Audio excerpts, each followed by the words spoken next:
performing funeral rites related to a funeral, but he is also just so honored to host and so honored to have friends, new friends and old, for the Jewish community, for Temple Sinai. And this series, of which tonight's program is so important, because learning is the antidote to ignorance, to not knowing. And we can learn a lot about each other through these exchanges. And so some words of orientation. If you need a restroom, it's right back through that door and to the left, and there's a restroom. If for some reason we need to exit, we have been testing our fire alarm here and there, so if it happens to go off, I think we're required to leave. There's a door here and another door out to the side there. And really, this is just a wonderful chance to learn from one another, learn from Dr. Melmed, and to call up a new friend, or a newish friend, Father Phil Eberhardt, to give a more thorough introduction and just to enchant you with his wonderful presence.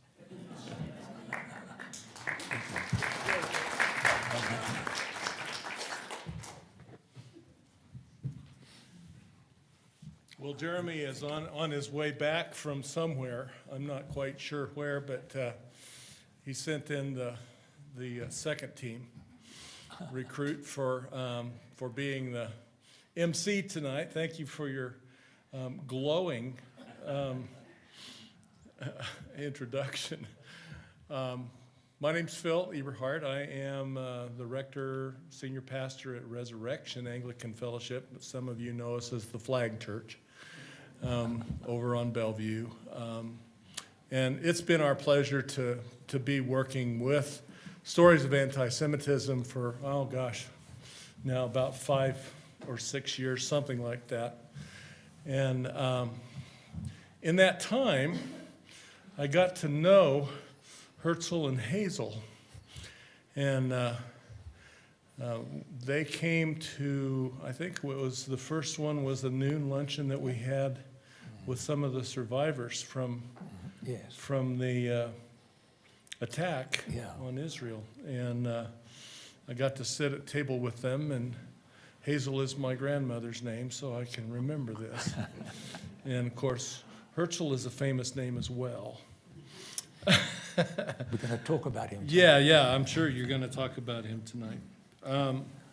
Herzl is, Dr. Melmed is resident here in Denver for a long time and has been involved with the Zionist movement, if you want to call it that, for about 20 plus years as one of the leaders of Action Israel.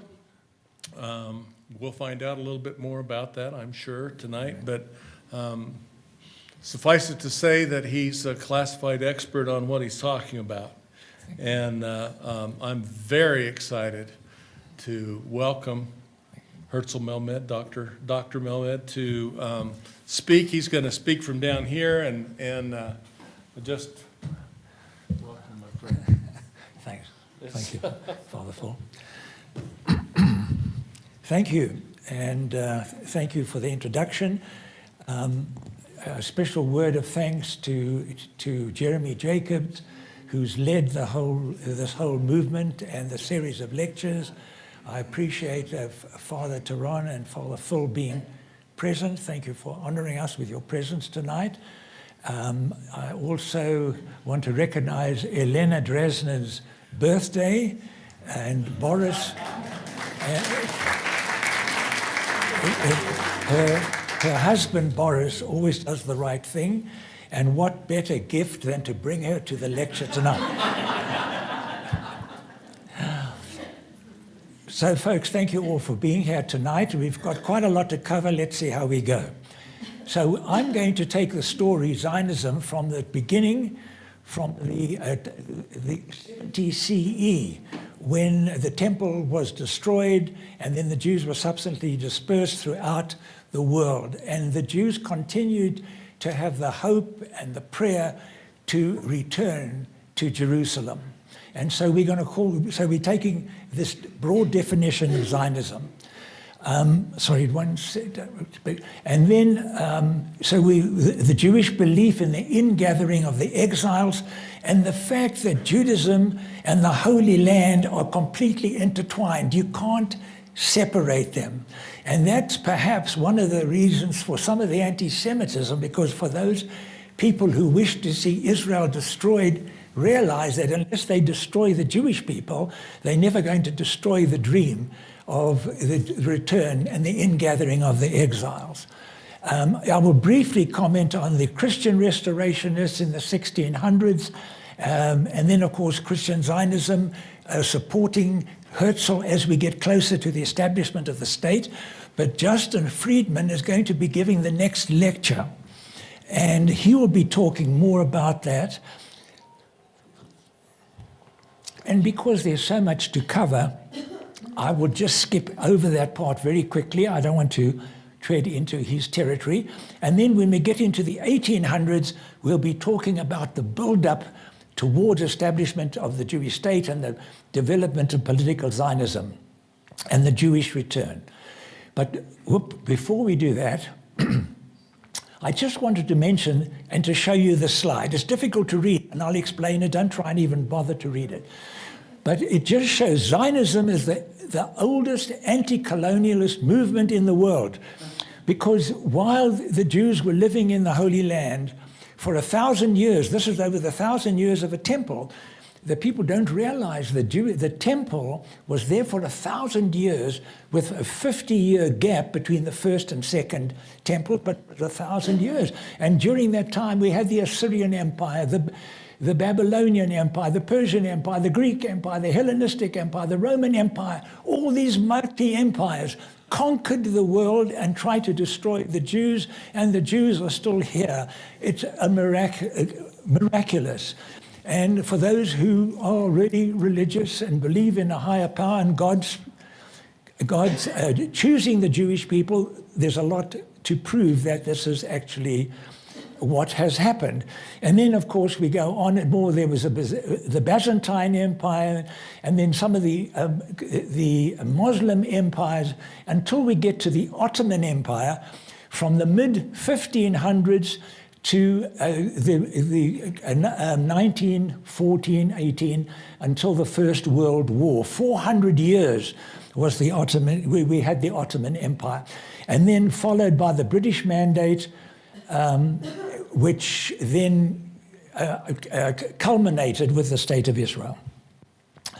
So I was going to, this was the title at the top was supposed to come in after I showed you this poem, because I was going to ask you, here's a poem, and it was written, actually, you can see, in 1886.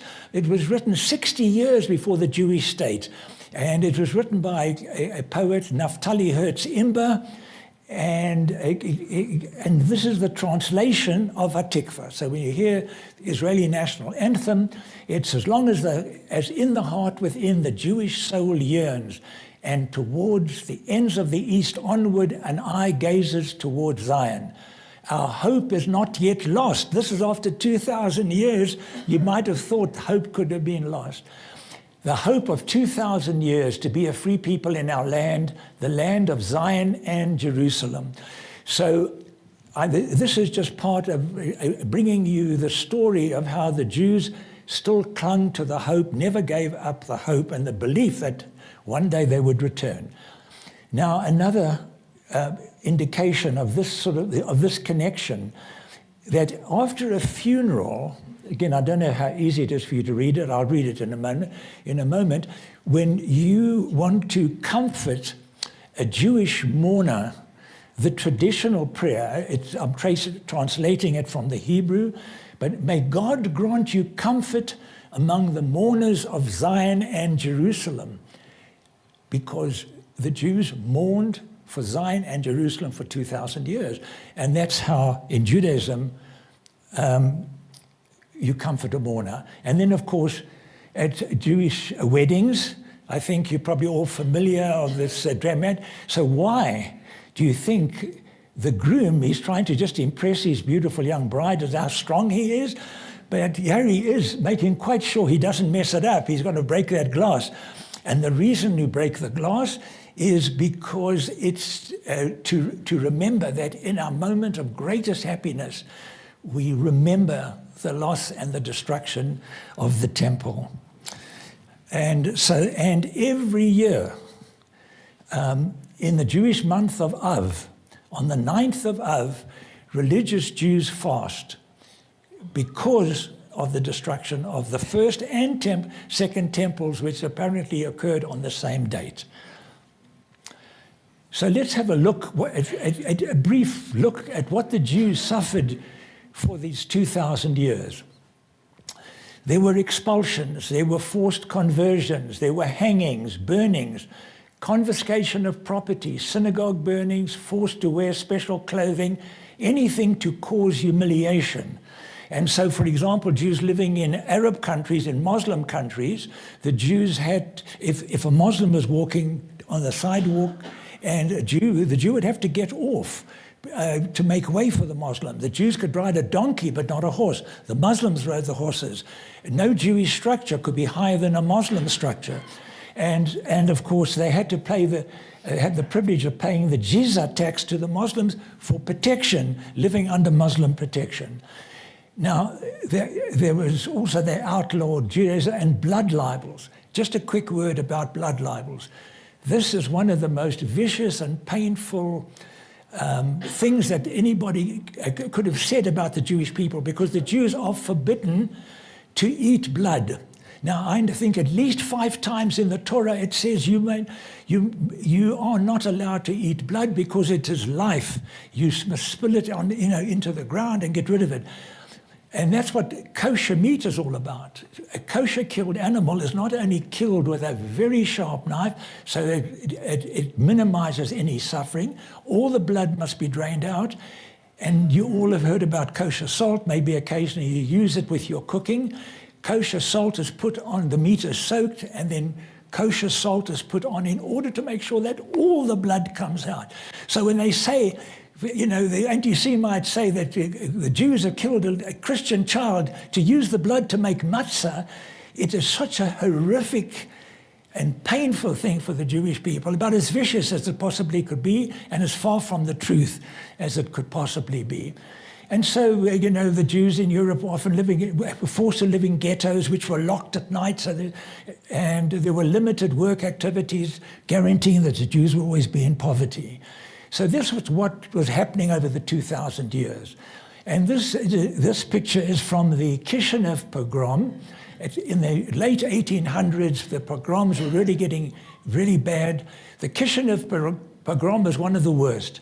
And here you see a family that has been brutally murdered, a father, the 3 children, and the mother. God knows what they did to her. And so this was typical for the Jewish people. This isn't just one incident. It's what happened continuously over the 2,000 years. So it was a very positive development within the 1600s when the Protestant theologians started calling for restoration of the Jewish people to the Holy Land as prophesied in the Bible, and to bring about the second coming of Christ. And then these are some of the others, Colonel Reigner. I'm not going to spend time. Lawrence Oliphant, Joseph Chamberlain, the actual father of the famous Chamberlain who came back from Germany with a note that Hitler wants peace, and we all know how that worked out. But I want to mention, he talked about the Uganda scheme. Anybody heard about the Uganda scheme? Good, some of the well-informed people here. The idea was, get some place where the Jews can go. Palestine didn't seem to be available. The Ottoman Turks didn't, weren't prepared to give the Jews a place to come and settle there. And so he came up with the idea. Britain controlled, the British Empire went all the way from South Africa all the way up to Egypt, and Uganda was part of the British Empire. And the British Zionists, Christian Zionists, said, let's give the Jews a piece of Uganda. At least they've got a place to go and live where they can be safe. And so it was obviously discussed, but not accepted. And so the Christian support was providing political legitimacy, creating diplomatic openings. They kept Bible prophecies in the forefront and also supported a humanitarian viewpoint of centuries of Jewish homelessness and suffering. And I've often thought that why do I have to bring all these arguments to convince people when I'm talking about the Jewish right to their homeland? Wouldn't it have been enough to say, here's a people that suffered for 2,000 years, except it's a miracle that a people dispelled from their land, dispersed throughout the world, remained a people. It's never happened, I think, in human history. And they've suffered so much. Give them a little bit of land. Let them live in peace. I mean, wouldn't that have been a humanitarian thing to do without any of the other arguments? But, the world doesn't work like that. And so we begin to get, as we get into the 1800s now, things are beginning to heat up. Nationalism is coming into being in Europe. People are thinking in nationalist terms. Germany begins to get united. Italy becomes united. Greece gets its independence. So this sort of nationalism was coming up, and Jewish thinkers were beginning to start talking about the Jewish situation, the Jewish problem. That used to be the headline, the Jewish problem. So, there was a joke, and I remember as a young teenager when I was involved, people would say, a book is coming out, The Elephant and the Jewish Problem. It was it came into everything. And so he wrote this book, From Rome to Jerusalem, and he was the father of labor Zionism, which with a focus on a secular socialist state, and that, in fact, philosophy dominated for, right until 1977, until Menachem Begin was elected. The labor socialist movement was the leadership before the Jewish state and after Israel was created. And then we've got Leo Pinsker, wrote Auto-Emancipation, in which it states that Jews are going to have to save themselves. They're going to have to emancipate themselves. Nobody's going to do it for them. And he formed an organization called Chovavei Zion, Lovers of Zion. And that was in the 1880s. So you had groups of Jews coming to Palestine to settle. In order to do that, they had to buy the land, because they couldn't just walk up and take a piece of land and just pitch a tent. They had to buy the land from the Arab landowners, who apparently wealthy, living in Damascus and in Beirut and the big Arab in Cairo. And they made the Jews pay a fortune for the land, because they knew the Jews were desperate to pay anything to get the land. And so they started then coming to settle in the 1880s and onward. And A.D. Gordon was one of the main philosophers of the labor movement. He believed in the religion of labor. He wanted the Jews to leave the city walls and connect with nature and build a state. He wasn't actually a socialist, but he was a spiritual environmentalist. He believed that in connecting with the cosmos and connecting with nature and being a part of nature. So for the Jews who'd been living in ghettos, in terrible conditions, this was the idea of coming out into the sunshine and working and so on and becoming strong and normal was very attractive. Now, and Israel Zangwill is also, I have to mention him, because he was a brilliant intellectual and writer. He was very well known in Britain and accepted as, everybody read him. He was called the Jewish Dickens, and had all contacts in all the leaders in Britain, and was able to introduce Theodor Herzl to these people and talk to them. But he had an idea. It was actually a brilliant idea, which unfortunately was impossible. And that was the idea of population transfer. Because he came along and he said, look, if the Jews are going to come to Palestine, they're going to live in Judea and Samaria and the Holy Land, These Arabs are living there. It's not that there were that many. Palestine was, after all the conquests that we saw on that second slide, you can imagine none of these conquerors came into the land to make it better. They took from the land whatever they could. They cut down the trees and anything that was worthwhile was taken. So the land was destitute, really. And if you go back and you see some of the pictures of how Arabs were living in that part of the land, malaria was rife. People were dying from malaria.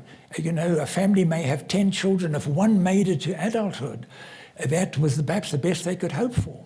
And the population of Palestine was dwindling because it was such an unhealthy and difficult place to live. And so he said, well, why don't we move the Arabs out? Let's put them into another part of Palestine or in Syria so that there would be less conflict between Jew and Arab. He was right. The problem is, today, as we speak, the biggest threat to Israel, you see, after Israel has been able to defeat the Arabs with every effort that they've made to conquer Israel. The ring of fire that's been destroyed, Hezbollah, Hamas is we're not done with Hamas yet, but they're in bad shape. The Iranians and others. And so, so today, they are now saying our tactics haven't worked. How about we use all the weapons at our disposal in Israel? The Bedouin have got thousands of weapons, and other Arabs as well. And so now their next move is to make trouble within Israel and attack from within. And Israel is now very much focused on this threat. So yeah, if Zangwill's ideas had been accepted, maybe we wouldn't have faced the problem. But however, the reality is that Israel has to deal with a hostile population as well within her borders. And now we get to this gentleman, Baron Edmund de Rothschild, from the famous Rothschild family. He took a great interest in helping those people who came to settle the land. Now, when they came, as you can imagine, they didn't often know much about farming, and they didn't quite know much about, other than studying. They suddenly had to sort of become farmers now. And so these were some of the early agricultural settlements. The land, as I say, had to be bought, and then Baron Rothschild sent his experts from France to come and teach the Jews how to farm the land. And actually now, I hadn't thought about this for a long time, and I wasn't going to include it, but I'm reminded that there's a great place, if you go to Israel, some of you, I don't know, Nancy, if you ever got to the Dubrovin farm. The Dubrovin farm is up in the Galilee. It was a Russian family, Christian family, who came to teach the Jews how to farm.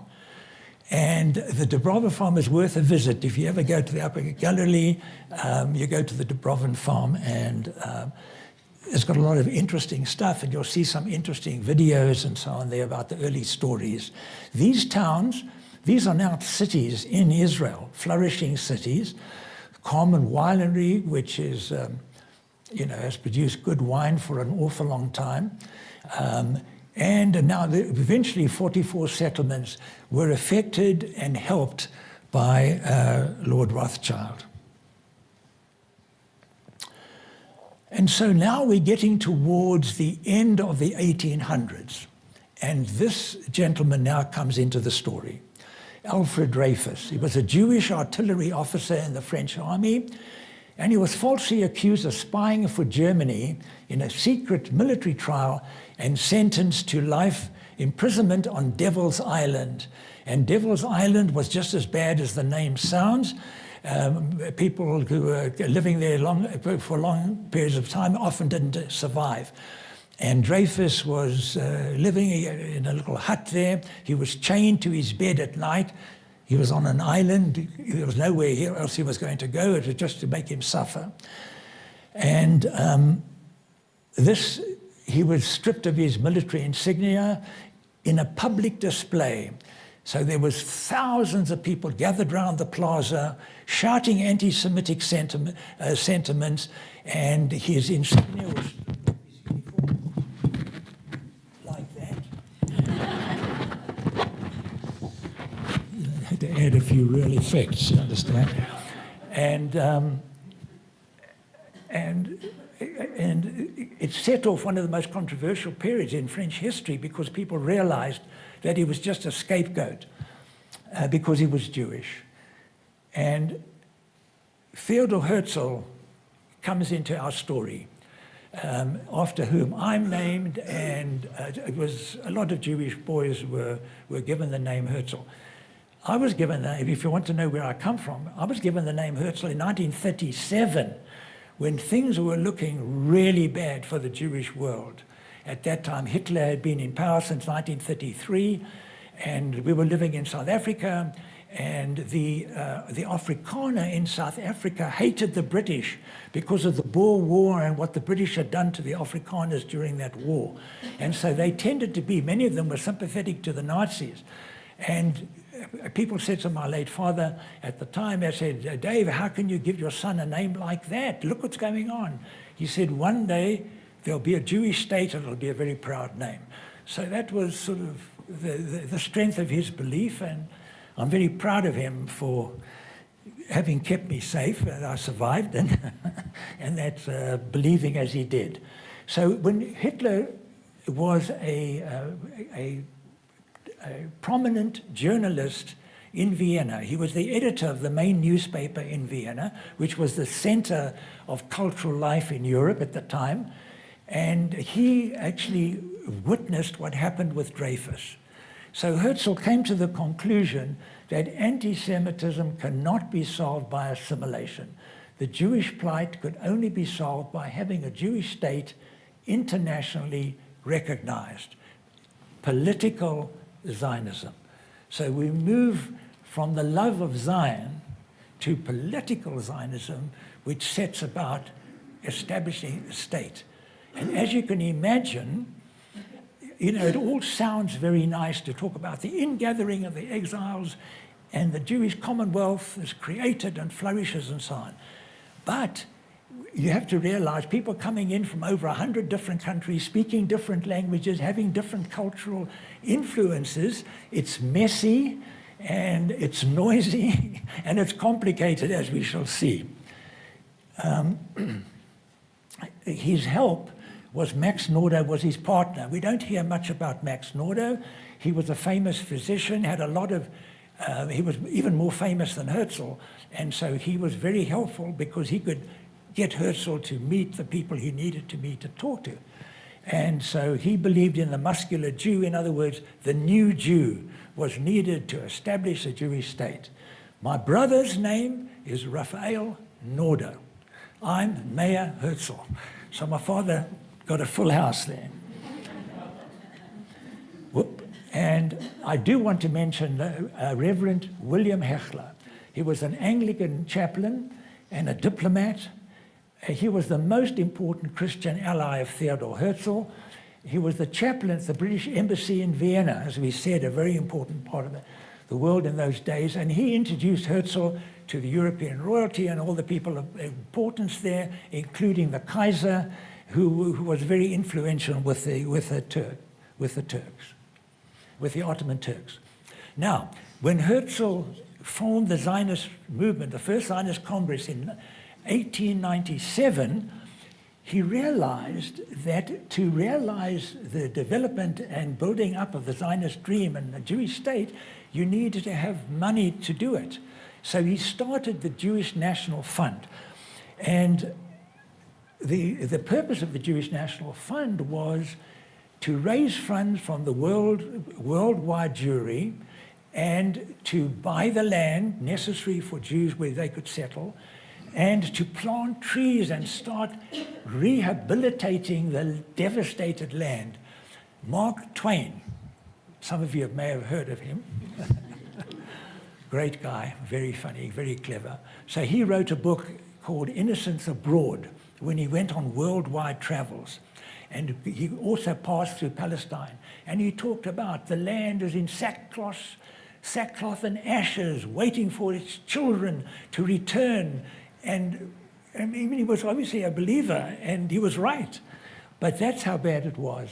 And so you can see the Jewish National Fund was focused on planting trees. Now, in the last century, Israel was the only country that ended the century with more trees than at the beginning of the century because of the work of JNF. So in the Jewish community particularly, if somebody has a birthday or there's some special occasion, you want to recognize them, you buy them a tree from the JNF and they get a certificate with their tree. Now, I just want to warn you that if you've got a tree, you may have difficulty finding your tree when you get it. But just hug any tree because it works. So the JNF, you see, so in the early days, that was the main thing. And of course, every Jewish household had one of the blue boxes. And every Jewish family, most of the Jewish families, I mean, 90% or more, would have this little blue box. And on Friday evening, before the start of the Sabbath, they would put coins into the blue box. And when it was full, they'd hand it in. And in this way, funds were collected in order to do the work of the Zionist movement and rehabilitate the land and make it, return it to its pristine beauty if possible. So we now have this state, the Jews are now coming to live there. Israel hasn't yet formally started. What language are we going to speak there? You can imagine. I mean, people must have thought, Benny would have liked them to speak Yiddish because he's fluent in Yiddish. And in fact, that's what they thought. The language will be Yiddish, but no. Eliezer ben Yehuda wouldn't accept it. He's the father of modern Hebrew. And he worked to make sure that Hebrew actually became the language. It's one of the world's oldest languages. And here, my friends, we see another miracle. After 2,000 years, the language comes back to life. And Hebrew is now a vibrant language. And anytime any of us speak Hebrew, even if it's only a few words, we're participating in the miracle. So it really is. And just to know that Jesus and his followers spoke Hebrew in way back when, and Hebrew speakers today, reading the Torah and the prophets and all the holy books, understand everything.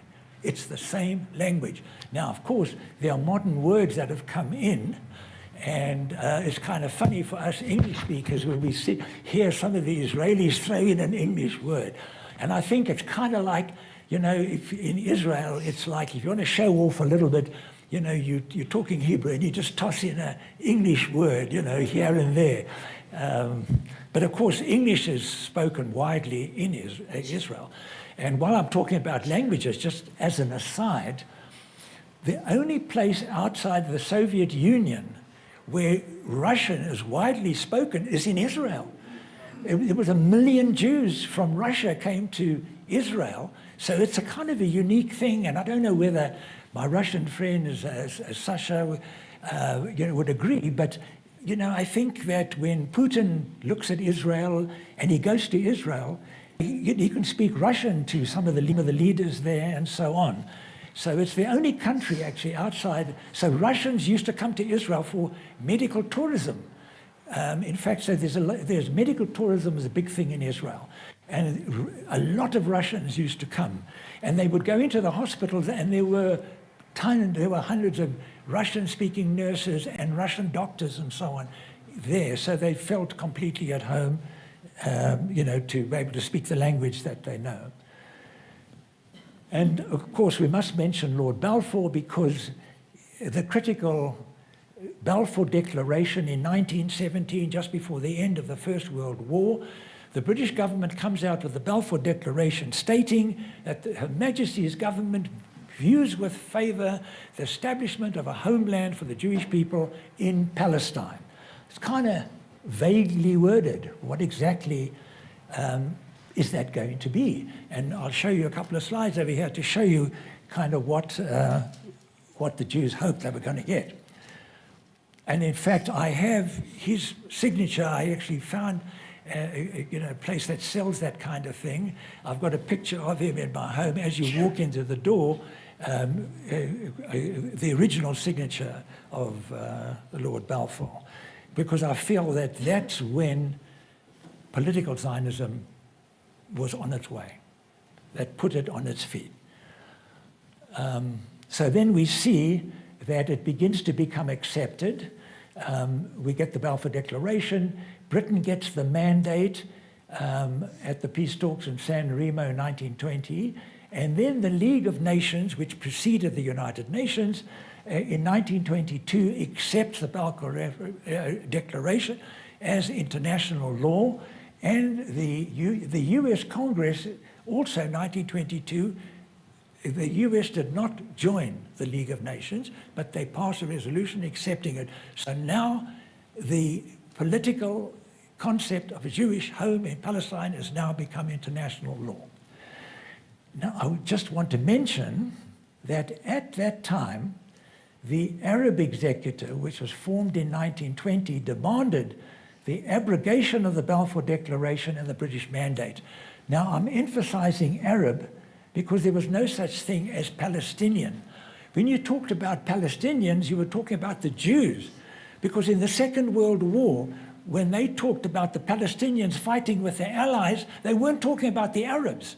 The Arabs were supporting Hitler, because the Mufti of Jerusalem, who represented the Palestinian Arabs of today, spent his time in Berlin, where he was an honored guest of Hitler. And he actually helped to mobilize Bosnian Muslims to actually fight with the Nazis. So when you talked about Palestinians, it was the Palestinian Jews that they were referring to. But the Arab executive began, the Arab nationalism began to sort of form when they saw the Jews were coming. And they didn't like the idea that the Jews were independent in a way, and that they were, even though they were improving the land. And what was happening, there's a book called From Time Immemorial by Joan Peters. If you haven't read it, it's a great story, because she tells the story that between the First World Wars, the Arab population of Palestine, Western Palestine, west of the Jordan River, almost doubled, because with the Jews coming to settle there and with the British mandate, they were building roads and they were improving the health of the country. And there was a prosperous economy. And so, as we know in this country, when a country is wealthy, guess what happens? People from poor countries try and get in, and you can't blame them. They come to work, they come where they can do better. And so that's what was happening in Western Palestine, where the Jews were building the country and creating an economy. And so the population almost doubled.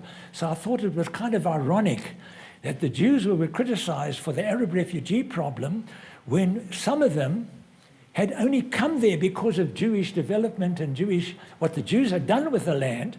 And then when Israel is formed, there are refugees. Now, there must have been some that had been there for a long time. I'm not saying it wasn't.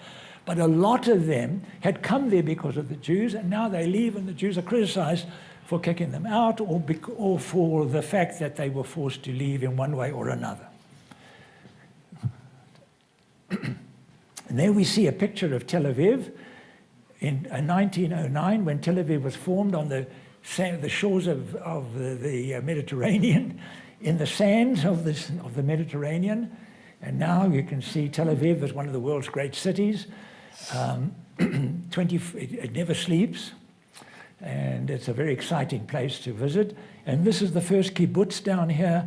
This is, you can see the Sea of Galilee. This is Degania, the first kibbutz, and A.D. Gordon, that we saw earlier, went to live there. And I would just point out something about the kibbutz.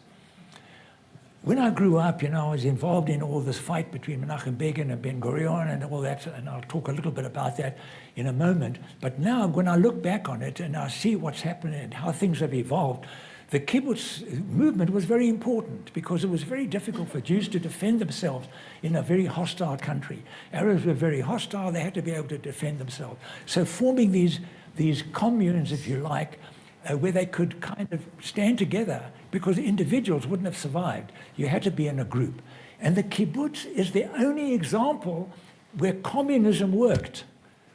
From each according to his ability, to each according to his need. Beautiful words, right? Wouldn't it be nice if the world was like that? Except it never worked. It was a disaster. Hundreds of millions of people have died because of communism. But in Israel, the kibbutz was a perfect communist setup. And it worked. And there's still kibbutzim in Israel, but now, in modern Israel, a lot of the kibbutzim have had to find industries in order to be able to support themselves. Because in the early days, the socialists who controlled Israel supported the kibbutzim with money, even though they weren't economically viable. And so, but now they've had to face the economic reality. And of course, during this time between the world wars, the Jews living in Israel did the kind of thing that Jews love to do. They started the university, the Hebrew University, to study and to learn. That's one of the cultural, in the cultural DNA of the Jewish people.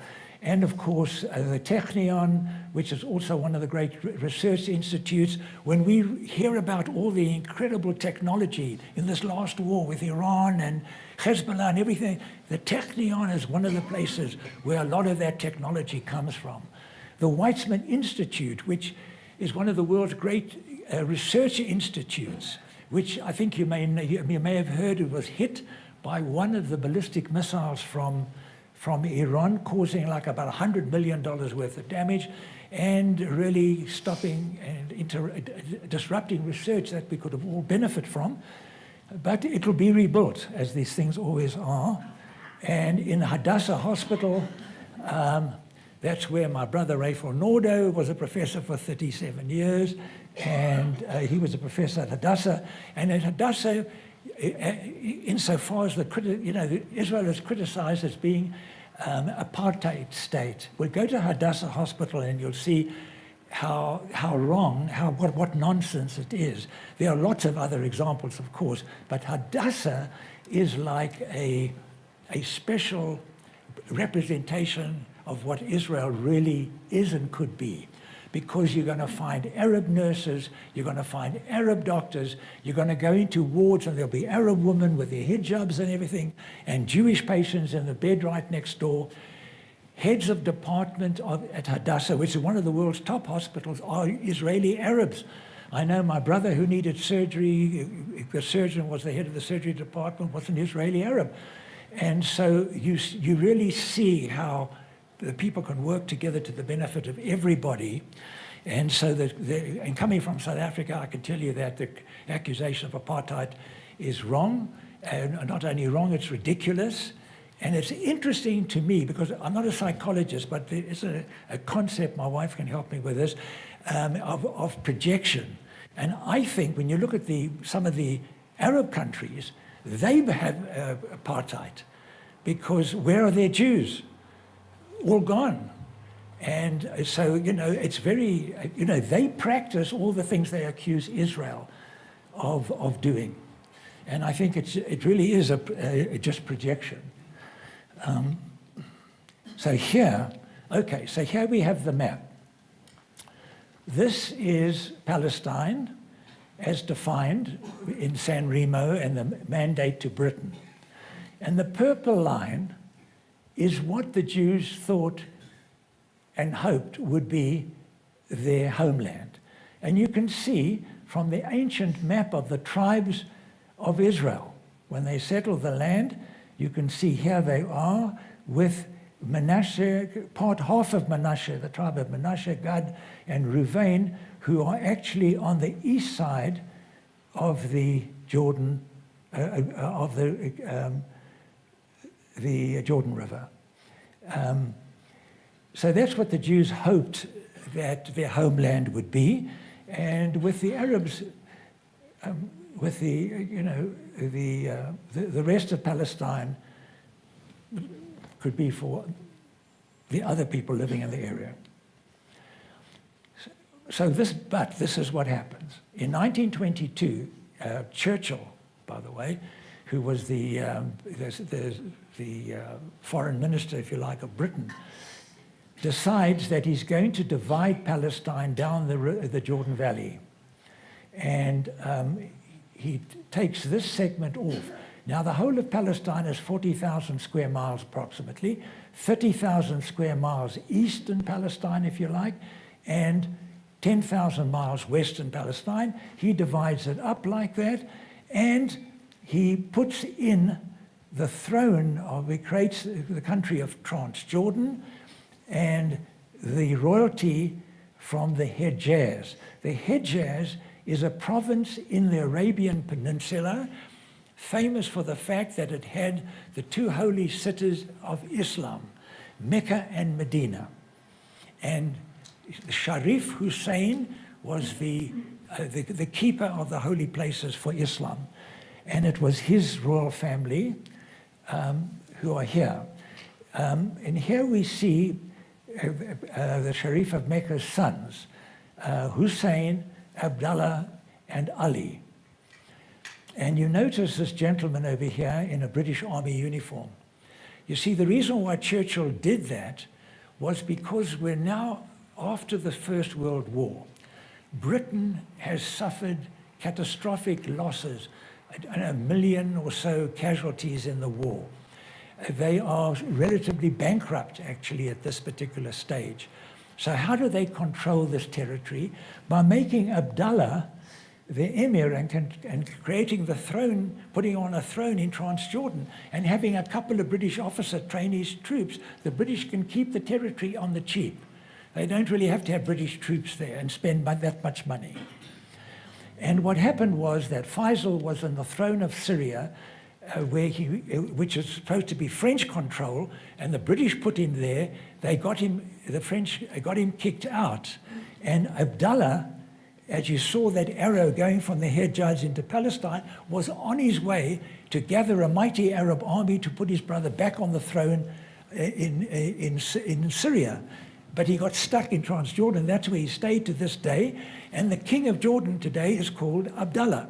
And before that, it was Hussein. They used the same names, just passed on each time somebody takes the throne. They use Hussein, and you remember King Hussein of Jordan?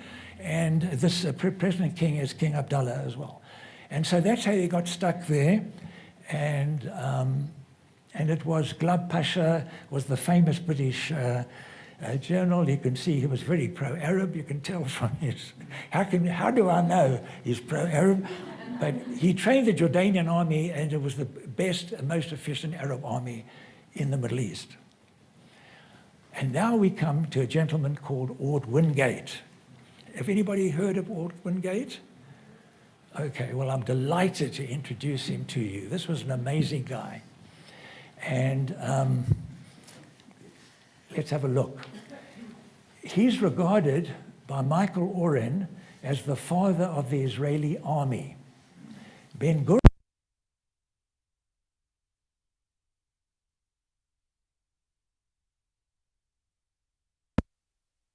Oh, wow.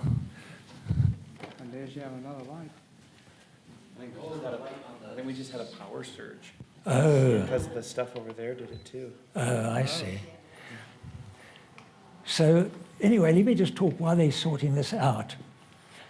You see, around about the time that Ord Wingate was part of the British contingent of soldiers who were in that area and trying to control the Jews fighting the Arabs fighting the Jews.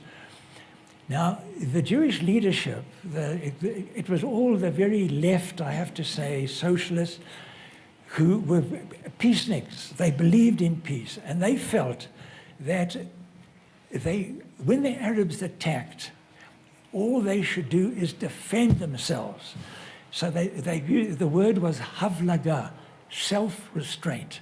The philosophy was, we don't attack. We want to live in peace with these guys.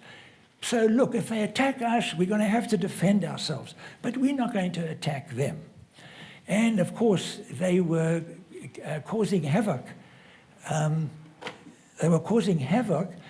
To these Jewish settlements. And they were being attacked and people were getting killed, driving on the roads and everything else. Comes Ord Wingate, who happened to be a brilliant commando tactician. He was Captain Wingate in those days, but he went on to become a general because of his brilliant tactics in Burma. He led Ethiopia, in Africa, Ethiopians, and in Burma, the Japanese were ensconced, and they were felt to be invulnerable. But he had raids behind enemy lines, and he did things that people thought were impossible. So he was a Zionist. He dreamed of leading a Jewish army to liberate and to bring the Jews back to their ancient homeland. That was his dream. It was amazing. But he looked at what these guys were doing and he said, you guys, this is not going to work. And so what he did was he trained the night squads. As I say, it was against the policy of Havlaga. And so he took these guys out on commando raids and ambushes. And when the Arabs were setting out to raid Jewish areas and so on, they got hit very badly, and they learned very quickly that they needed to behave a lot better. And the future leaders of the Israeli army were trained by Ord Wingate. You remember Moshe Dayan, right? Everybody knows Moshe Dayan, Yigal Yadin, and all the other people who became leaders of the Israeli army were trained by Ord Wingate. He was known as, among the Jews, they called him Ha-Yadid. Ha in Hebrew is the, and Yadid is friend. So now we're all participating in the miracle of speaking Hebrew. Ha-Yadid, he was known as the friend. And he was loved. I mean, the guys loved him. He was a brilliant guy. He was crazy. I mean, so what I would suggest today, I was looking this up a little bit because earlier today I thought, let me just read a little bit about Wingate. And Michael Oren wrote, I Googled Wingate and Michael Oren, and I got a magazine called Azur, A-Z-U-R, E, I think, with an N, E on the end, and it's quite a 10-minute read about the life of Ord Wingate. Just an amazing, crazy guy, but from the Jewish point of view, he was greatly loved. We now have in Israel the Wingate Institute, where the top Israeli athletes train and commandos train. There's a day in commando unit. Sorry, folks. I've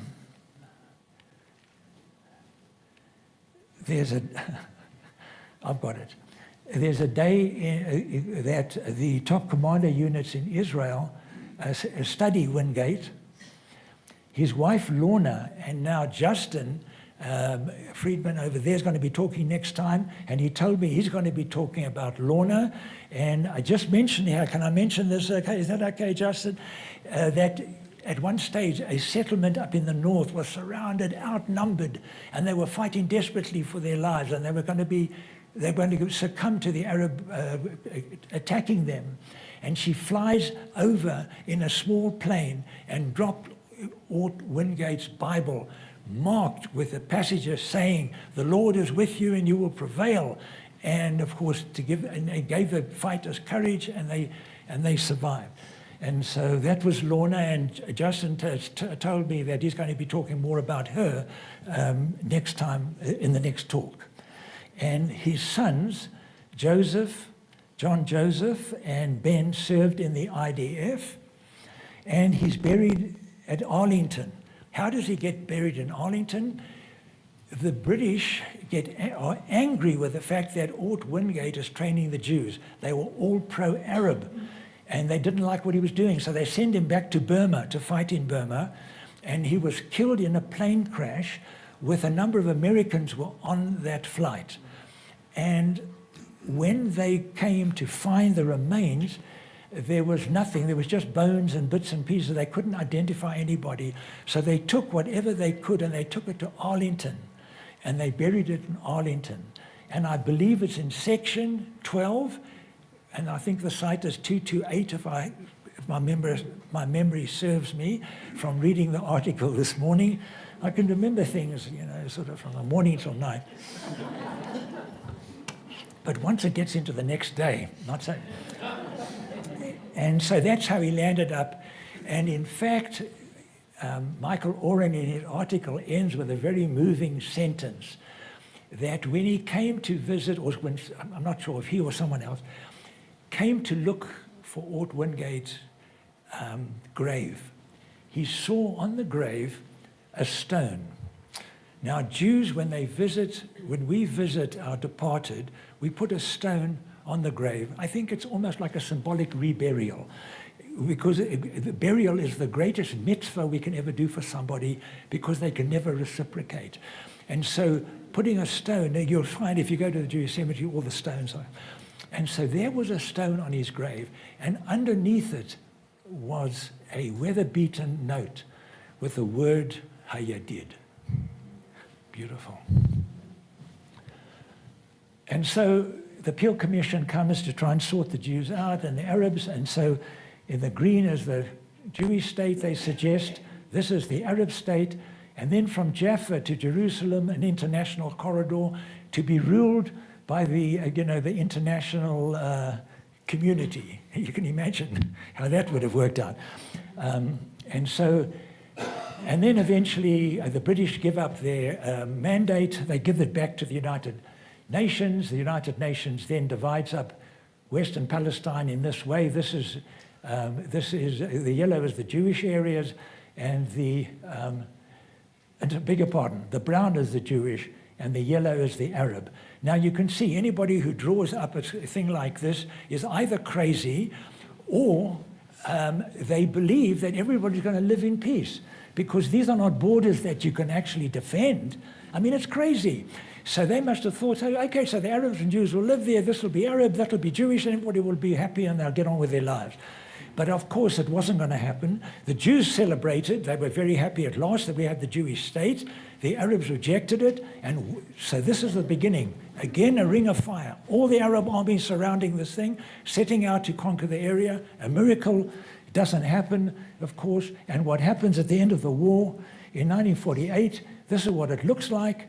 The Jews have now straightened out, the Israelis have straightened out the borders a little bit.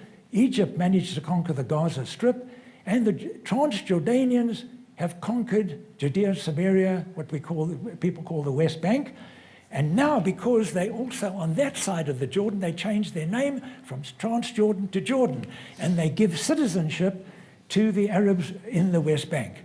And when people talk, one day maybe we can talk about a two-state solution, but people ask me, so what do I believe? I think Jordan should give back the citizenship to the Arabs, who have citizenship in Jordan, let the Jews have their citizenship in Israel, and that could be part of a solution. But that's for another time. And so this is what it looks like, and that's when Jordan. Now, I would also point out, as you probably are, I know you're all thinking this, if Jordan controlled this territory and Egypt controlled that territory, which is supposed to be the Palestinian state, and they controlled it till 1967, till the Six-Day War, why didn't they make an Arab state? What was to stop them? Anybody want to suggest why they didn't? Because they didn't want a state. They just didn't want Israel. They didn't want a state. And it's still the case. And so what happened at the Six-Day War, where Herzl and I had just arrived in Israel about a year and a half before the Six-Day War. We'd just got married and came to live in Israel. And so we were at the hospital where I was training, the biggest government hospital in Tel Aviv. And now the Arab armies, again, the ring of fire is around Israel. And for 3 weeks before the war breaks out, nothing's happening. The army's sitting on the borders waiting. And we're all, and people are predicting, all the experts are predicting the end of Israel. I had trained in the time that I'd been in Israel in anesthesia as well as obstetrics, and so I was part of a team of anesthetists, anesthesiologists, if you like. So with 3 of us in a team, we could work 8-hour shifts around the clock. They expected thousands of Israelis casualties. There were thousands of graves that were done in preparation. People didn't know what was going to happen. And so the first night of the war, Herzl and our little son, who was 11 months old, we had to go into the air raid shelter. There was some sort of bunker thing to spend the night there. I was up in the hospital, and the next morning they come out, and our little son had been bitten by mosquitoes in every square centimeter of his body. So he was a casualty of the Six-Day War, but I would take that as he has since recovered. He's big and like this, and so on. But anyway, so this is what it looked like at the end of the Six-Day War, as you will remember. Again, another miracle. I mean, it was unbelievable. But there we were. The sword of Damocles was going to come down. We didn't know what was going to happen. And in 6 days, all of a sudden, it's all over. And Israel is now conquered. It's now got territory 2.5 times its original size, now controlling the Golan Heights, Judea and Samaria, Gaza, and of course the whole of Sinai, which ultimately given up for peace with Egypt. And so this is what it tends to look like today. The Golan Heights, this is the West Bank, Judea and Samaria, which is part of the ongoing struggle. Gaza, which we know what's going on there. And that's what it looks like. Now the Zionist leaders, how am I doing for time? Well, you guys have been very patient. I'm almost done. I'm trying to do it as fast as I can. But just a few things I think I want to mention about, again, the complication of forming a Jewish state. What was going to be the character of the Jewish state? Who was going to lead it? We saw what happened. The language got sorted out. That was fine. But the politics was bitter. And I think we get an idea of what's going on in this country, how bitter politics can be. But this was really bad. And because you had the socialist movement on the left that controlled the country, were in control, and then you had on the other side Ze'ev Jabotinsky. You'll hear his name mentioned more these days because he believed that the Jews had to be strong, and in 1923 he even wrote a book, an article called The Iron Wall, which is now being quoted. You may read about it from time to time, in which he said, there's nothing you can do. You cannot buy the Arabs off. They will never agree to our presence. The only way we can establish ourselves is if we create an iron wall and they realize they're never going to defeat us, which we hope is the situation we're approaching right now with the Abraham Accords. And so Jabotinsky, when he came out with these ideas, there was a huge opposition to him among the Jews. He was cursed as a militarist and a fascist because he believed the Jews had to fight. If he came back to life today, he would say, hang on a second, everything that I taught is actually happened. And Menachem Begin was a follower of his. And Menachem Begin used to come to South Africa in his political days, when especially in the opposition, to raise funds. Now, you won't be surprised to hear that the name of our house, our home in Rhodesia, was called Begin Villa. Can you see a theme with my father here? And Begin and his wife Eliza stayed with us. And my father would leave. He's lucky he was married to a saint, my mother, because he was off on his Zionist activities, and she was left in the men's outfitting store to run the show, and he would go disappearing with all these guys, Begin and other leaders, to go and collect money for them. And so I personally knew Begin. I think he knew my name. I can't say that, we were great friends, but he was a great friend of my father, that's for sure.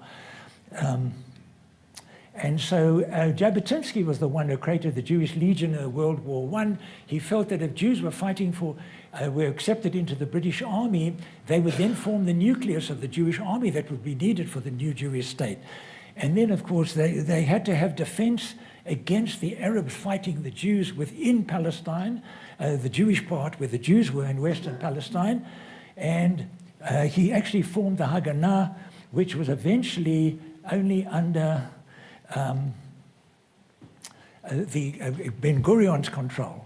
And then the British, I just want to try and end off quickly because you guys have been so patient and I'm going on a bit long here. I just want to say that in 1939, the British issue a white paper where they totally go against the promises that they made to the Jewish people. They say virtually minimal Jews will be a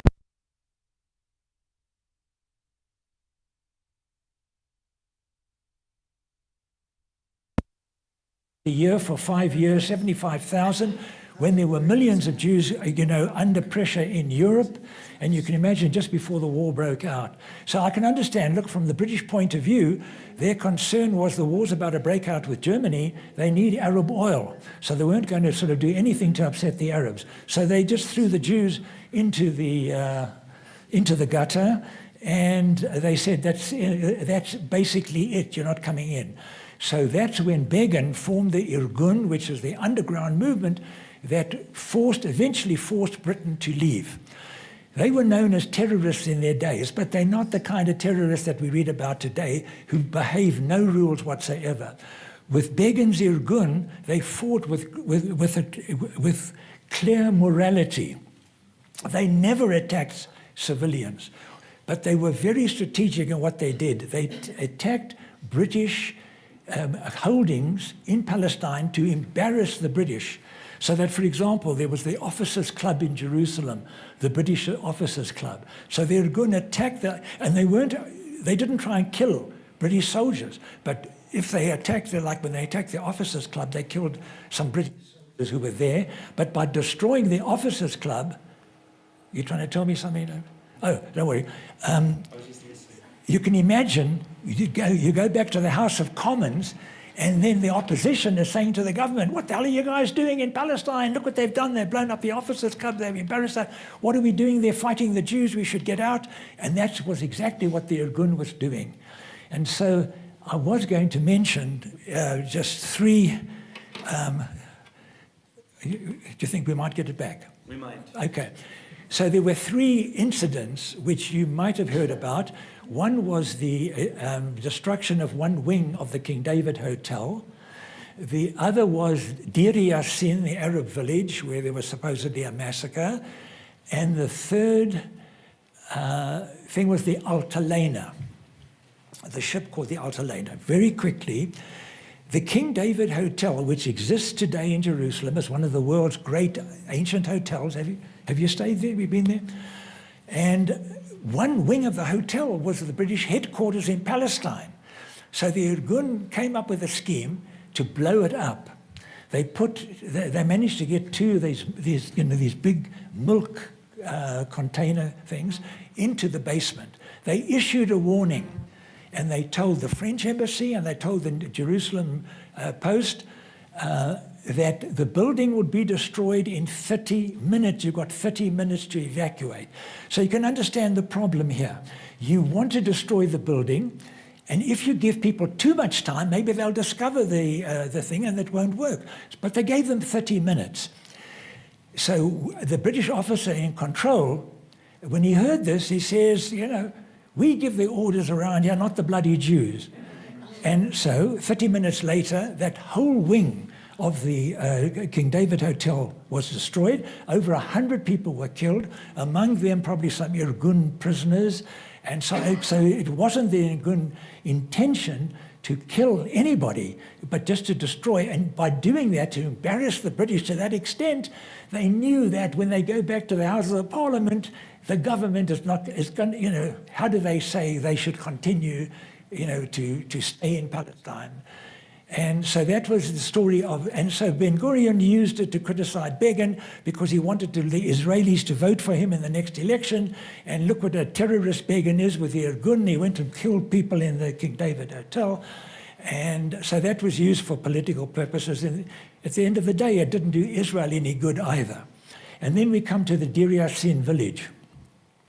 Between Tel Aviv and Jerusalem, it was very difficult to get transport to get across to Jerusalem. And the people in Jerusalem were stuck. They were starving, they were surrounded, and it was very difficult to get food and water to them.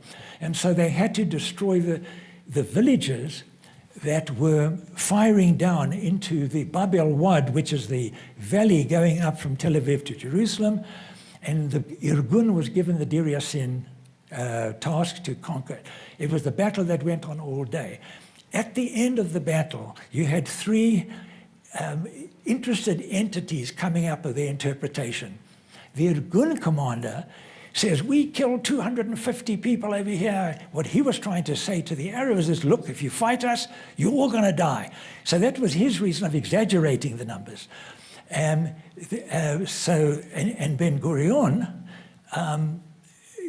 was very happy to say, look what terrorists they are. The Irgun, they went and massacred all the Palestinians. The Palestinians now exaggerated the war. And they said, accused the Irgun of doing exactly what we saw on October the 7th, transference. They said they came and they raped and they killed pregnant women and they killed children and what were the Palestinians hoping to do? To arouse the Arab countries around Israel to come and help fight the Jews. That's what they wanted. And Ben-Gurion used it as another opportunity to make Begin look bad. And at the end of the day, everybody looked bad. Israel didn't, but the book just came out recently called The Massacre That Never Was, which describes in great detail what actually happened, and it's very well researched and so on. I recommend it. And I think we're almost there, guys. Thank you for hanging in with me. So here, and the Altalena was a ship that Begin organized to come from France, loaded with weapons that Israel desperately needed in the fight, with over 1,000 young Jewish boys and girls to volunteer to fight in the army. And at the last minute, they decided he didn't want the ship to land, possibly because he didn't want Begin to get credit that he had saved the Yishuv, as it was called, and he ordered the ship sunk. And it came onto the shores of Tel Aviv, right up to the beach in Tel Aviv, and you had thousands of Tel Aviv citizens watching what was going on. So Ben-Gurion sent one of his trusted commanders with an artillery unit to bombard the ship and to sink it. And the commander was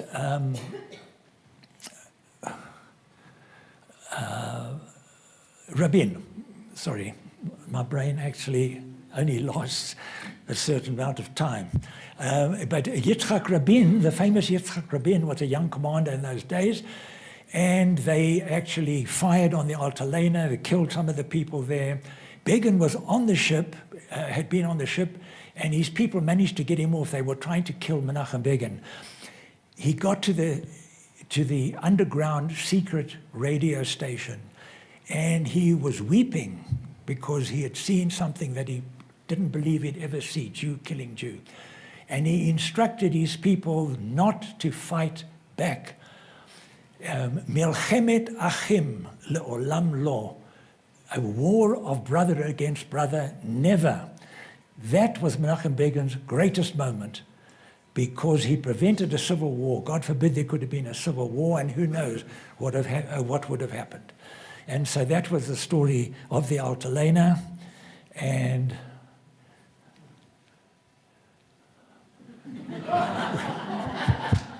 well,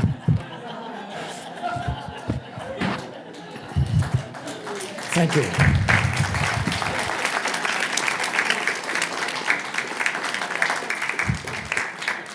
I tell you, I wanted to make it shorter, but it's so difficult. I left quite a lot of stuff out. I mean, the story of Zionism, you can see, it's a sort of an 8-series lecture course, to really cover all the details. But I hope you got the general idea of how things worked out and who were the main players and that sort of thing. And 10-minute break. oh, so you're going to take a 10-minute break? Take a 10-minute break and be back at 8 o'clock. All right, guys, look, it's getting late. I know some of you want to go home. I won't be offended.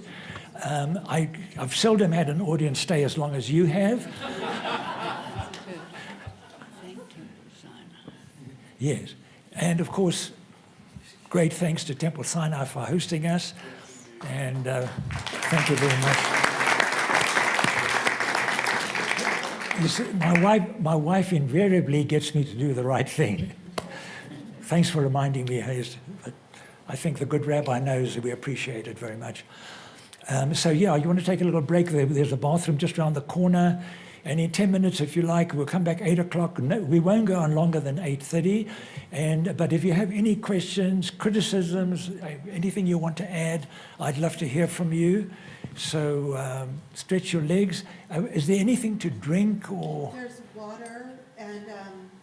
water and some snacks in the lobby, but I don't know if you guys have enough time for your snacks and then. Well, they've got 10 minutes if You you. have 10 minutes. Yeah, Brownies and cookies All and right. water in the lobby. yeah. Yes, Benny. Watch the document.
The last one we had, I mean, here, no, wait a minute.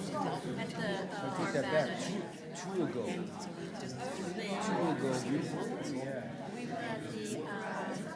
One off the I take that back, the last one. You weren't there, but I was there, and that's where I saw him, and then he was going to leave. He was going to be going over. I watched that one. It was great. It was very easy to follow. I didn't want to drive by myself to our center. That's kind of a long way. Okay, Phil. Okay, let's find our seats, and we will begin the questions. Jack is going to have a kind of a handheld to hold towards your face, and I'd ask if you've got a question to stand so we can see who you are. And want to thank Herzl for a wonderful, wonderful presentation. Thank you, sir. Got a hand again. Yes. Okay, first question. I was wondering why you think communism worked in Israel where it hasn't anywhere else. I think, did you hear the question? You need to turn that on. Is your box on? Benny, what would I do without? Thank you. Why did communism work in the kibbutz and nowhere else? You see, the people came were very idealistic, and they really cared about each other, and they felt the need to work together and so on. I think that what we saw with communism was that those people who were in were very in, and they lived a life up here, and they really didn't care about the common person. I mean, look at what goes on, even what's happening in Russia now, that Putin is sending people. I mean, they're dying in their thousands every week. You don't get the feeling that the leaders really care that much about the lives of. They're sort of dispensable, it seems to me. So now I have my Russian friends. I listen to my Russian friends because they know what the world really is like. You know, we live and hope and dream and so on that the world can be nice and everybody's nice to each other. But the Russians know that things can be really tough. And I mean it, that when they tell me, when they express their opinions, I listen. But I think that's why it was a special group united in a special way. And it was perhaps also just small amounts of people that lived together. So they were one family, basically. And now Phyllis just mentioned something that she said I'd left out, and correctly, I was happy she mentioned it to me, to remind me to mention that, of course, when the temple was destroyed and the Jews were dispersed, not everybody left Palestine. They went to different parts of the country, and they continued to live there. There was always a Jewish presence in Palestine for 2,000 years, but they lived was always in abject poverty. It really was a terrible situation. I was reading something a few months ago about the situation of the poverty of the Jews in Jerusalem, and how many Jewish women were prostitutes because that was the only way they could actually make any kind of money to buy food and so on. I mean, it was like horrific for me to read stuff like that. But they stayed. They stayed. And that's where the problem started, you see, for Ben-Gurion. Because what happened when the Zionists, when the young muscular Jews, as they were called, arrived, working the land, and sorry, my mind blanked for a moment. The religious, sorry, thank you. I'm getting tired, I'm sorry, guys. I'm 88, for God's sake. I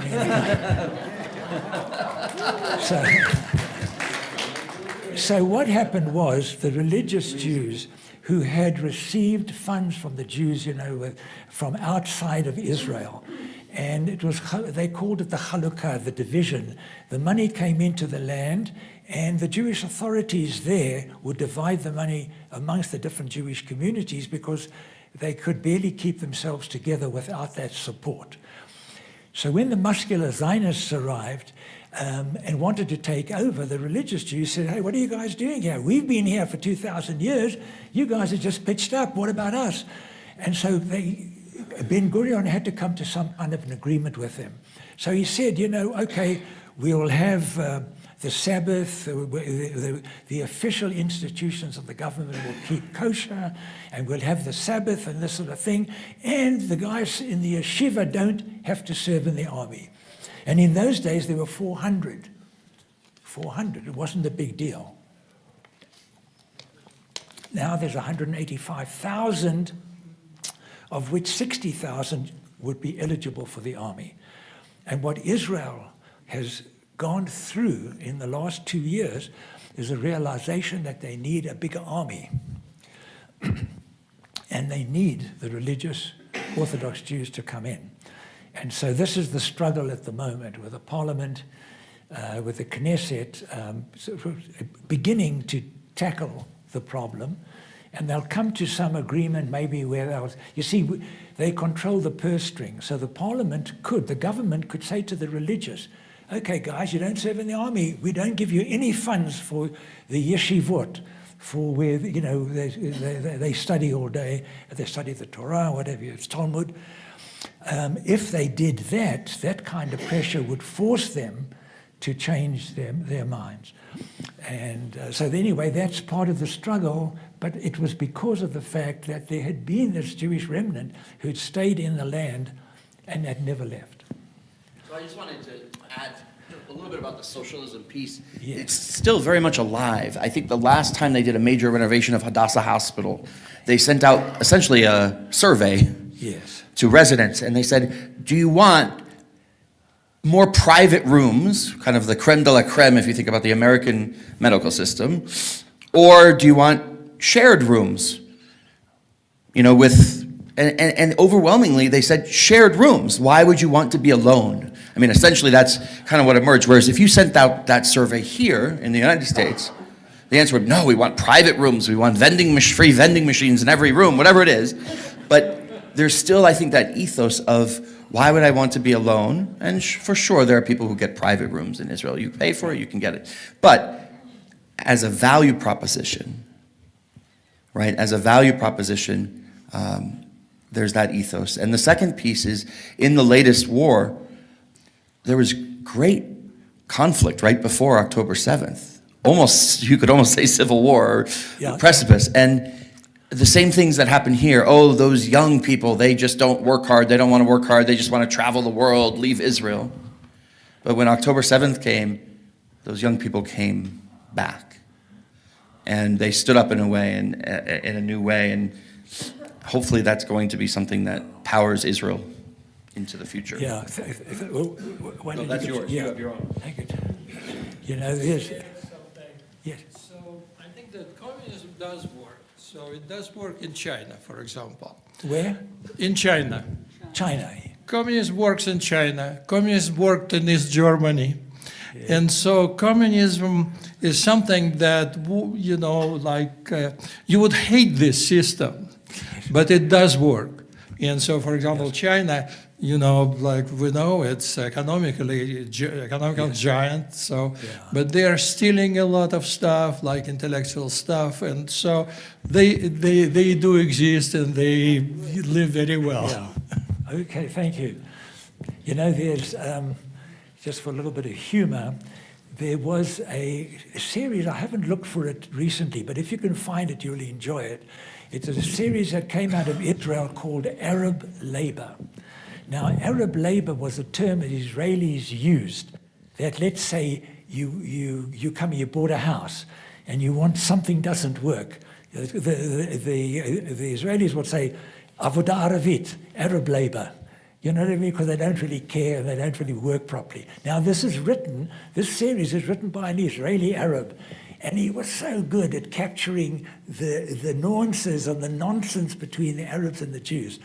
And so he tells us one of his sessions that in this Hadassah hospital, a Russian oligarch has promised 1 million shekels to the first baby born in the Jewish New Year. And would you know it, in the labor ward, there's an Arab woman having a baby and a Jewish woman having a baby. And the husbands are now encouraging their wives because they want to be the first to get $1 million. So the Russian oligarch gets to hear of it and he says, no, it's going to be the first Jewish baby born. So the husband says to his wife, okay, if it's a boy, we'll call him Herzl. Yeah. The Arab says to his wife, if it's a boy, we'll call him Herzl, and they've got to get the money. And anyhow, it was a very funny show about how this went on. At the end of the day, I'm happy to say they decided whatever happened, they would split it, and that's what happened. But anyway, if you can ever get a chance to watch Avodah Arabit, Arab labor, you'll enjoy it. So you mentioned explicitly there was some debate on what language would be the language of Israel. Yiddish or Hebrew were the key contenders you mentioned. Also, obviously, we've been talking about there was some debates on what their economic system might not be like. Yes. What you didn't mention, was there ever any serious debate on what the structure of the government would look like? They landed on the Knesset and the court system that they have, but you didn't mention that piece. If there's any debate on the structure of government. That's a great question. I'm not sure I can do it complete justice, but let me just try. It was very organized. There was the Histadrut, a labor federation. And I know because I was there, working as a doctor, and in a socialist system like that, I got paid the same as the bus driver and so on, except that I envied the bus drivers. Why? Because he was part of the labor union, and they had special vacation places, and two weeks a year they could go to these beautiful vacation. I was a doctor, it wasn't available to me. But that's, sort of how the system was. So the economy, look, it was a disastrous economy. It was a struggle. Inflation was terrible. Give you my example. That Hazel and I, when we eventually bought a little house, it was $20,000. So our problem was, where do we find the money? So luckily, through family sources, Hazel's a very generous father, I loved him dearly, and he kind of helped us at times, and he gave us 10. And so we went to the Jewish agency, which was like the place that people went to get mortgages. And I got 10,000 from them. That's as much as they were going to give you. And so that's how we bought our house. When we were going to come to America, I said to Hazel, look, this is not right. We're going to America and we have these funds that were given to us. We've got to pay it back to the Jewish agency so that other people can get the mortgage. So I write to them and say, I want to pay off the loan, $10,000. I get a note back, it'll be $150. That's how I paid off a $10,000 note. And that was what the economy was like. I mean, I wish I understood economics. I would have bought more than just one house. And because it was the Israeli lira in those days before the shekel, and inflation was 100%, you know what I mean? Like when the economy was a disaster. Sasha. Why do you think Israel never got constitution? Never got? Would you repeat the question, please? Yes. Why Israel didn't get a constitution? Yes. Sasha, that again is a great question, and it's something I would need to sit down and discuss it and try and tease it out and understand. I think it's because it was so complicated. The Arab situation, the ultra-Orthodox Jews, the other minorities living in Israel. Was this to be a Jewish state? To what extent would it be Jewish? To what extent could people who were not Jewish live there? You know what I mean? It's a very complicated situation. So what they've done in Israel You see, they're not, like in this country, we have of power, which has now devolved into one center of power, but excuse the joke, I hope you know. It's sort of, anyway.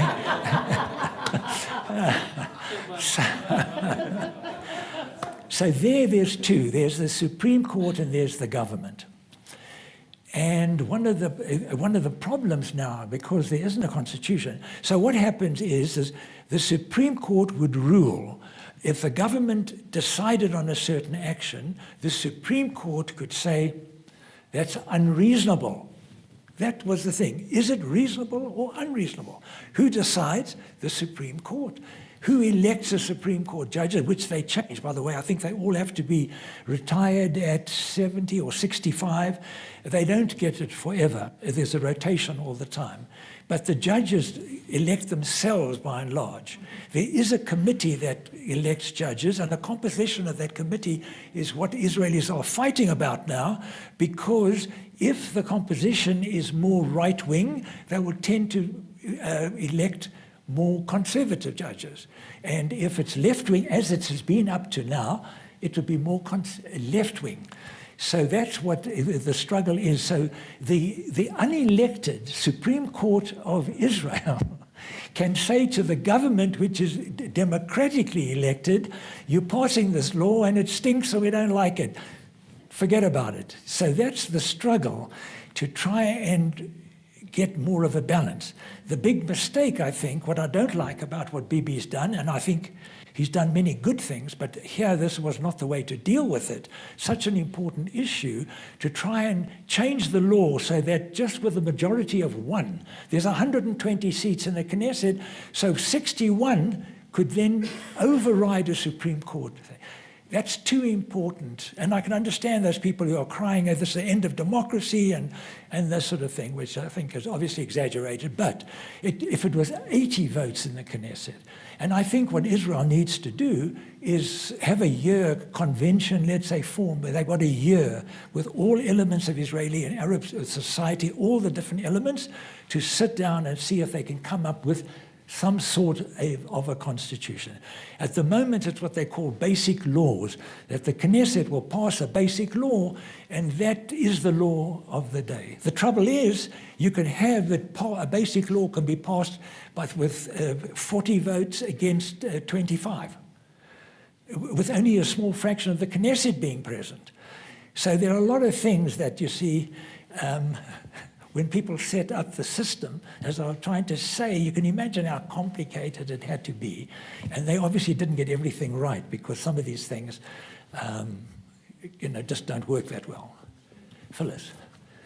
When Israel was founded as a state, it adopted a lot of the laws from Great Britain. It just took them over. And also much of the government of Great Britain. Great Britain does not have a constitution. So it never occurred to people in Israel that they had to have a constitution, because you can have a government without one, which many, many countries do. So to answer your question, the reason there's no constitution is that there wasn't one in England. And when they began to take over the British laws and also the different houses, the Knesset, the House of Parliament, and also the executive branch, which is part of Parliament in a way, and then the judiciary, which is exactly the role that England ascribes to the various branches of its government. So that may or may not continue to work for Israel, but that answers your question a little bit more. Yeah, yes, you see, don't forget, in Israel today, I think you've got elements of Ottoman law, you've got elements of British law, and you've got elements of Israeli law. And I think they all do come in one way or the other. So it is, please. Just a quick comment. At one of our trips, General Davidi spoke, and he said one of the problems of Israel is that we have people from over 100 countries who brought all of their bureaucracy with them. Yeah, no, look, it's when we talk about Israel, I believe that it's one miracle after another. And don't ask me to explain what I actually mean by that. I know that people who are religious and believers have no problem understanding what's going on here. This is what is the word from above, and it's God's word, and that's how it is. Not everybody is comfortable with that, and not everybody, but you can't deny when you look and you see all these things that have happened. How else do we explain it? I don't have another explanation. So, but you can see, how complicated it is with all the different. And you've got to, you see, a government of Israel has got to be sensitive to the Arab culture and the way it's all the different cultures, 100 people coming, 100 countries. The British come in, and if you don't mind, and may I, and so on. And other countries where you just push to the head of the, when Herzl and I arrived in Israel, people say, the Arabs have a bit of a tough time. I promise you the Jews as well. I remember sitting the whole day to get my driver's license sorted out, or whatever, the insurance for the car, and I was sitting just like we were all here waiting to go to this, the guy sitting there who's giving you the stuff, and suddenly it's 5 o'clock, down comes the thing, and I'm next in line, and I've been sitting there all day, and the answer is come back tomorrow. It's nobody, sort of treated me with a silver spoon. It was a tough country. It's much better now. Don't forget, we went to Israel when I was 18 years old. Israel has now matured tremendously after 75, 78 years, 77. Thank you. Yeah, Doctor, is there still a sense of Zionism now? It seems like Zionism won. So where does Zionism go from here? Yes. So... I have another question, too. Yeah. Look, I can't pretend that I know the answers to that. I think what we saw in the last 2 years is that, as the rabbi was saying, that we saw the Jewish people come together in a way that, you see, most of the Jewish world realizes how important it is to have a Jewish state, to have a homeland. And Israel is full of Jews who've had to flee places where Jews were not welcome. And we see now in France, there's a big French population now in Israel. You can see the Russian Jews came to Israel and had a great opportunity. Many of them used Israel as a stepping stone. They were able to get out to Israel, and then after being in Israel, they were then able to move to other parts of the world. But at least, so Israel is very, very important. There's the spiritual element in Israel. I think our Christian friends are the ones who sometimes give us the encouragement, who remind us how important it is, that it's the word of God. That's what's supposed to happen. It was prophesied. And what we have seen, that Israel, with all its wars and all the problems it's had, has got one of the strongest economies in the world. I happen to have the privilege of a small investment. I wish I could tell you that it was enough, but in an Israeli fund. My son-in-law has a fund that invests in Israeli humanities pension funds. The fund's gone up 58% this year, with all the problems that Israel has. And what's the name of that fund? The Israel Fund. And that's right. Now, there's no guarantee in future, whatever they say. So, in fact, the Israeli shekel was, I think a little while ago, was like 3 3/4 shekels to the dollar. It's now 3 1/4 shekels to the dollar. The Israeli shekel is strengthened against the dollar. It's one of the strongest currencies. I mean, just go, how do you figure that out? It's so successful in so many ways. The trouble with Israel is the Jews. We fight with each other. And, when unfortunately the tone was set when in the early days of the state, when Ben Gurion and Begin were political opponents. And, I'm coming down heavily on Ben-Gurion. Look, he did great things, and he was a very significant leader, but he did some things that were terrible, besides the Altalena, sinking the Altalena and so on. Because he in the Knesset could point to Begin and say, that little Hitler. Can you imagine a Jew saying that to another Jew? This was in the parliament. And if you see, I'm embarrassed when you see the video when Trump was actually talking to the Knesset. And there's idiots who feel they can just shout and disrupt. To me it was disgusting. It was bringing disgrace on the Knesset, that people just didn't know how to behave. And so maybe, the population needs to mature. It needs to become the army is the melting pot for everybody in the army. I know when I was serving for a brief time in the reserves after the Yom Kippur War, I was serving with Moroccan Jews and people who I didn't mix with socially. But in the army, everybody's together. And the army is the great melting pot.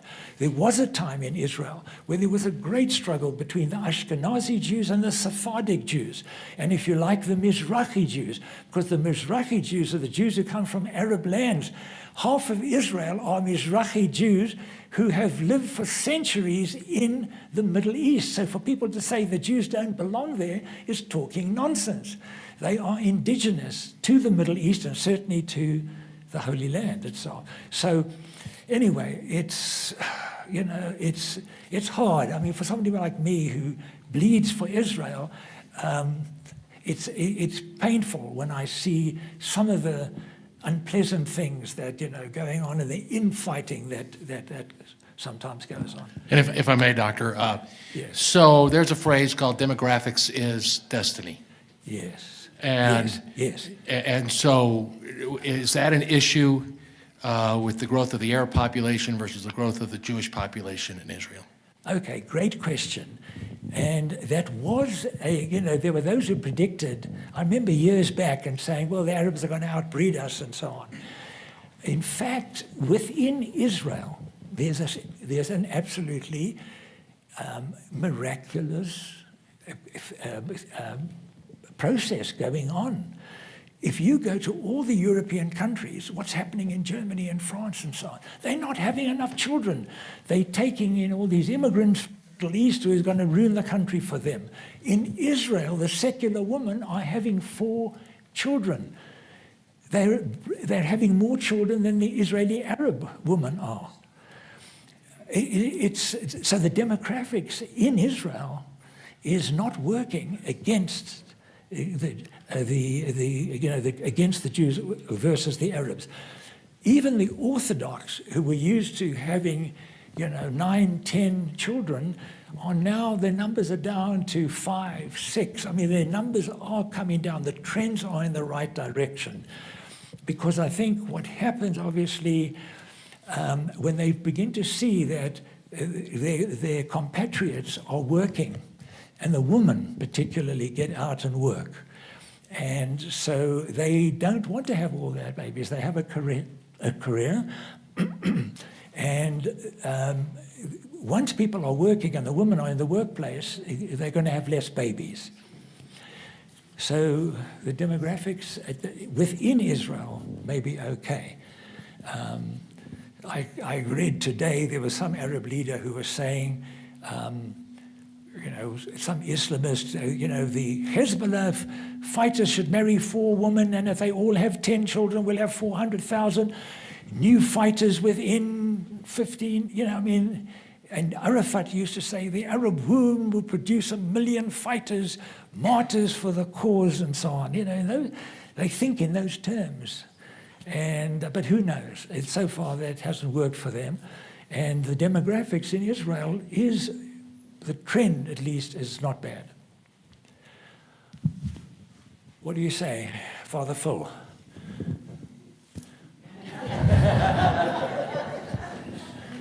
Time out.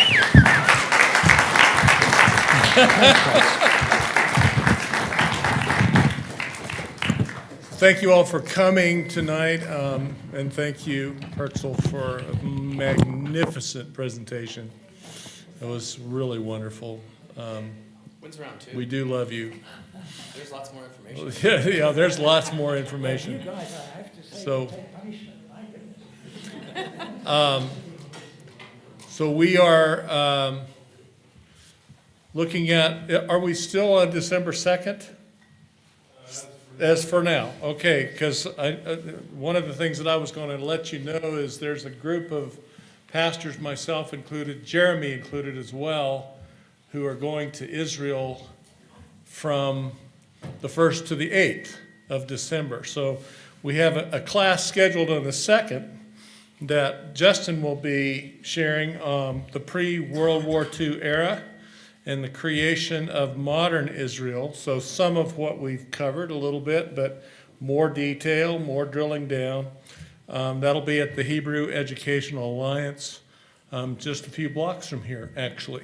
So invite you to come, kind of make sure that you watch your email for updates. I don't know, you're certainly capable of handling it by yourself. And so invite you all to the Hebrew Educational Alliance on the 2nd at 6:30. Thank you for coming, and thank you again, Herzl.